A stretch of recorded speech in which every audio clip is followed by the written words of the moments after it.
Hey guys, welcome back to Crazy Gamers. Today I'm gonna show you how to delete team on Mortal Kombat. If you are new to this channel, make sure to subscribe our channel and don't forget to hit the bell icon to be updated with our new videos.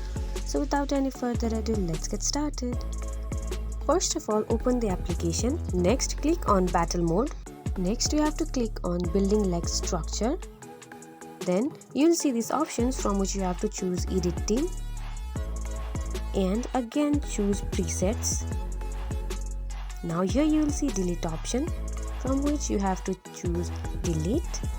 After clicking on delete, it might take you a few seconds to delete, and for the very last time you have to click on confirm and it will be deleted.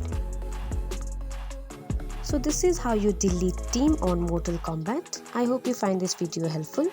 If so, don't forget to give us a big thumbs up and we'll see you in next video.